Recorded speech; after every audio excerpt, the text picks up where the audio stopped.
Let's bring you some more reaction to this. Joining me now is our panel of politicians. With me here in the Melbourne studio is the Liberal MP Tim Wilson. Good to see you, Tim. And from Perth, Matt Keogh, the Labor MP. Hi. Tim Wilson, let's start with you. What's this all about? Barnett's leadership, we've seen speculation for months now. Is this going to be the tipping point for the WA Premier?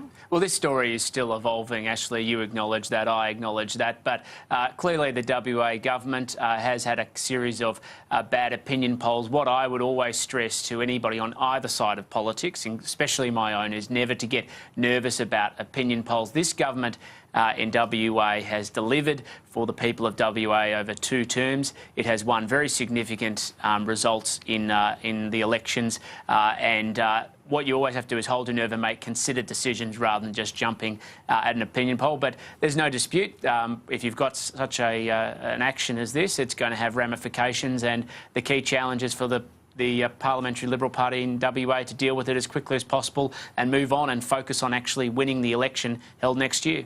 I should point out to our viewers, we are putting both of you a bit on the spot here because this is a story that has just broken in the past half hour or so, and we do know you are a Victorian MP, Tim Wilson, so you don't have a huge focus on WA politics. But in your view, do you think Colin Barnett is the best person to lead the Liberal Party to the next election, which is only 6 months away? He has been the elected Premier, and I always support people who have been elected to those offices, but I'm not going to try and pretend I have any deep understanding about the various people in WA politics. But I do think we should note that he's clearly the people's choice. You've acknowledged that in the statements you've made around attitudes towards various leadership contenders, and I think there always has to be a compelling reason to change a leader who has run 2 elections and won. Matt Keogh, as a West Australian girl, I've got to say I do follow WA politics very closely, so I, like you, know that this hasn't come out of the blue. The WA Premier has been under a lot of pressure. We saw a poll conducted by a group of businessmen just a few weeks ago trying to put pressure on this very issue. Their candidate seemed to be Dean Nolder, but this poll today suggests that he's only got a few percent in terms of the support in the Reach-Tel poll published by the West Australian today, that he's certainly not looking like a front-runner to replace Colin Barnett if that does eventuate. Are you surprised to see this on today? Ashleigh, I'm not surprised to see that there are Cabinet Ministers saying they have no confidence in Colin Barnett. I think most of the state has no confidence in Colin Barnett. But I think what it clearly also highlights with the polling that's come out today, which I think many West Australians already knew, which is it's all well and good saying that you don't have confidence in Colin Barnett, but who's the alternative for the Liberal Party here in Western Australia? And I think it really does show what a great position the Labor leader, Mark McGowan, is in that there's really no competition that can take it up to Labor in terms of having a credible policy agenda to take the state forward, with the mining construction boom having come to an end and unemployment rising in many parts of Western Australia. There are a lot of concerns for people, and I know Tony Simpson, his state seat overlaps with part of my federal seat, and I can understand why he is justifiably worried, having seen not only the results in his seat and my seat in the federal election, but also the feedback he would be getting about Colin Barnett and the direction of the state Liberal government. People really do think that they have been abandoned by this government. They feel that its priorities are wrong for ordinary Australians, ordinary Western Australians, especially out in the outer suburbs where we represent. And so I'm not surprised to see that he has concerns. But he's gone and resigned without having left really any path forward. He said he has no confidence in Colin Barnett. He said he hopes that this comes to a head, but he hasn't said that he's calling on a spill. There's been no sign yet, though I note this has only happened in the last half hour, of someone else calling on a spill. Or is there just going to be death by 1,000 cuts to Colin Barnett? We don't know yet. Matt Keogh, you pointed out this is a government that's on the nose. That's no secret. Poll after poll has shown us this. My question is, looking at these poll results today, why isn't Mark McGowan and Labor doing a whole lot better? 51 to 49% isn't exactly, an overwhelming indictment on Colin Barnett's leadership. I would have thought that the poll would have showed a much bigger gap, considering all the concerns you just ran through then. I think the thing that you need to appreciate about Western Australia, and I haven't seen a breakdown of that poll, is that you have some seats that are incredibly safely Liberal seats. And in fact, there is a task ahead here for state Labor. And in order for state Labor to win the election in March, they need to get a uniform swing of a little over 10% to pick up some of those seats up the pendulum to retain government. And that's going to be a hard task for Labor, and I suppose that is reflected in the poll. But the polling that was done by the business community identities here in Western Australia recently targeted the seats that the government is at risk of losing, the seats that Labor has to win in order to win government, and that showed that Labor is ahead in those seats that it needs to win government, and that, I suppose, is a more useful poll to look at from that point of view. But I do think it does highlight, Ashleigh, that, I mean, I've met Mark McGowan, and you're right.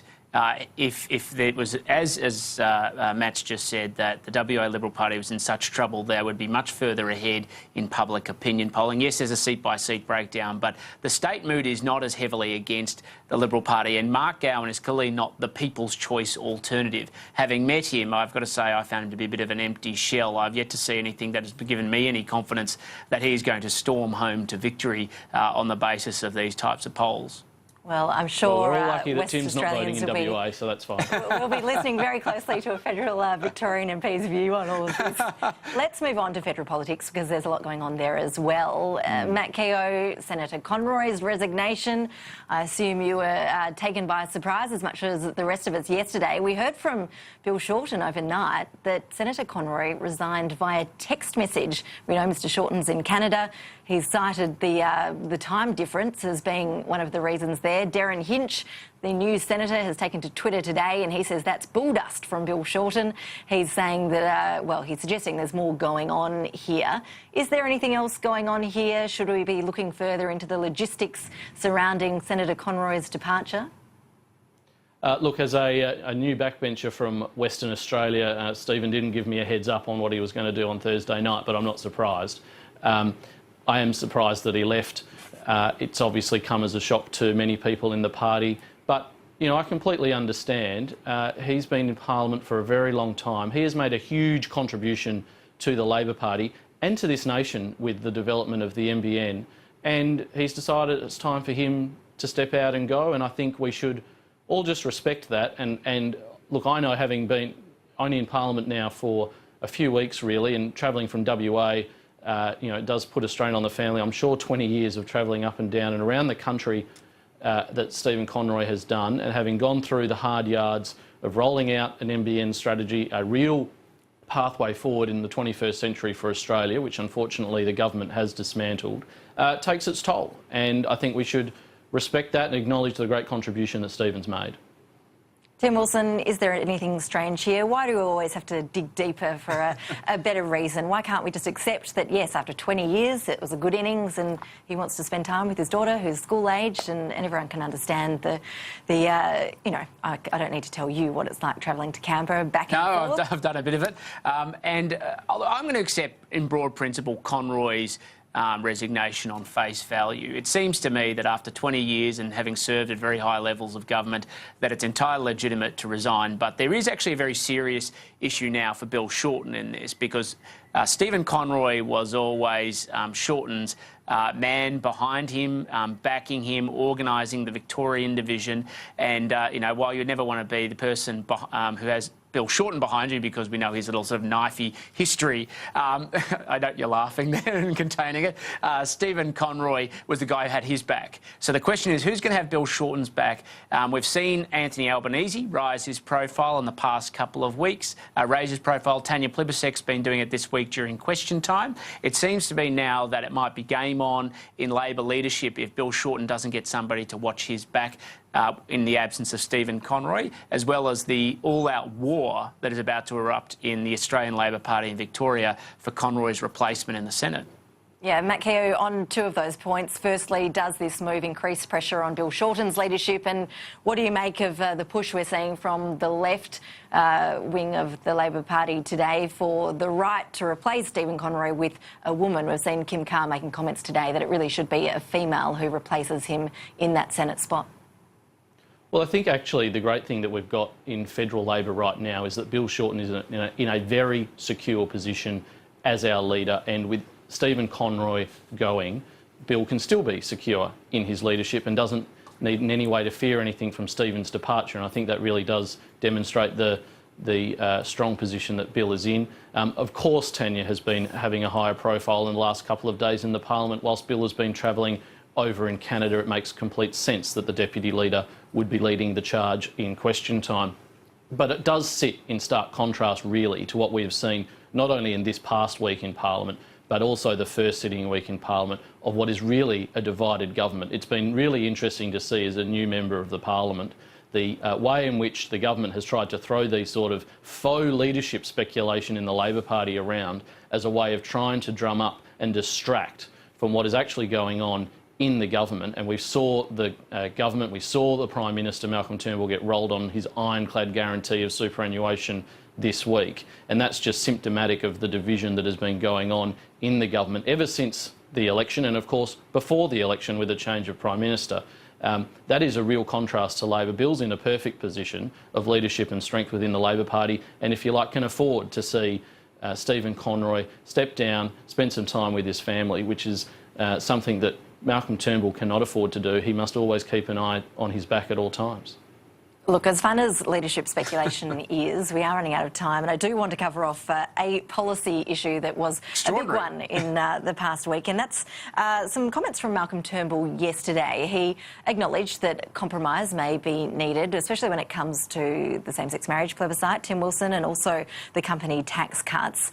When we talk about compromise from the Liberal Party on a plebiscite, do you think that the discussion should be around the edges of the actual plebiscite policy? So, for example, public funding to the yes and no camps, as well as whether or not the plebiscite should be binding? Or do you think there is room for compromise on the issue of whether an actual free vote can be the new party policy? What's your view, Tim? The room of compromise is to acknowledge that the government got elected on a platform and has a right to implement it. The role of the Labor Party, the Greens, Nick Xenophon and others is obviously to have their piece, but also to acknowledge the mandate of the government. So if the Labor Party wants to be constructive, if they want to stop playing politics with people's lives and, dare I say it, put people first, is to sit down with the Prime Minister, have a discussion about how they think the plebiscite should be conducted, wave it through, acknowledge that they didn't support it in terms of the election campaign, but wave it through so that we can end this debate and put people first. If they did that, I think the Australian people would respect and acknowledge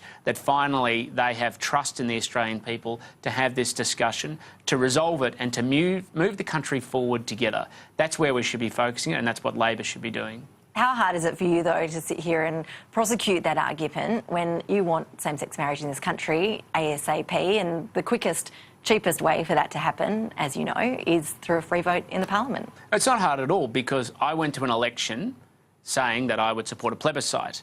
And this isn't about me personally. This is about the country and taking the country forward together. And the way you do that is by honouring the people who elected you, who supported that policy, and now to make sure that the Labor Party does the decent, the honourable thing of acknowledging that mandate and working with the government to get it through. And I just can't believe that they're getting away with playing politics with people's lives as much as they are and using such inflammatory language rather than trying to unite the country. They're dividing it. Matt Keogh, is Labor open to compromising on the plebiscite, or is the whole concept tarnished now for your party? Well, I think Tim hit on something, which is honouring the people that elected you. And of course, there is a huge body of people across Australia that elected someone that was not in the Liberal Party or the National Party into this Parliament. And that is precisely what Labor is doing by having this discussion about whether we need to have the plebiscite at all. Because but Matt, with respect, you know full well that the government, the opposition lost the election. You have a responsibility, I agree with that, to honour the commitments to your electorate, and the way you do that is to work with the government to get a plebiscite that you are happy with and then to move the country forward. OK, well, let Matt Keogh finish his answer here because we are running out of time. Matt Keogh. We need to do what we think is in the best interest of the country, and our view is that the best interests of the nation are served by making sure we move to a result that sees marriage equality, but does it in not only the cheapest and most effective way, it also respects the integrity of our representational democracy, which sees members of Parliament elected to a Parliament to do a job, and also makes sure that we don't put ourselves through what will be a very divisive process of a plebiscite, which could be very detrimental to people's health and mental health, which is of huge concern to many people that have been contacting me at my office that are concerned about seeing a plebiscite go ahead. They are the things that we want to look at, and we think there is a way through here. And the opportunity of having compromise and discussion across the floor, just as we managed to do on the omnibus legislation to help the government out, we even found some more savings for them, is an opportunity where we've seen even a Liberal senator here from WA acknowledge that he doesn't think the plebiscite's the right thing and he's going to cross the floor. And I think if we could see a few people from the other side in the House of Representatives, maybe yourself, Tim, maybe some others. Matt, we need to be honest. Dean forward. Smith hasn't said he would cross the floor. What he has said is that he would consider his options, and the appropriate thing, and you've just acknowledged that, is to come to the table. So will Labor come to the table and work with the government to resolve this issue, or are they going to put politics ahead of people? I think we would say we're at the table. I think we'd say we're at the table. It's just our you're at the table's a bit bigger than your table. Our table's a bit bigger. Our table is looking at, can we make the change for marriage equality and what is the best way to make that change? And we're not looking at it just through the narrow prism of how the government wants to prosecute the case for having a plebiscite, which really is all about trying to keep Malcolm Turnbull in a position for a minister to defend electoral All right, rights. I'm going to interrupt there because I think you've both made your points there. Thank you very much for your time. We need to move on. We've got the sport coming up next. Tim Wilson, Matt Keogh, appreciate you joining us on Weekend Live today. Thanks so much.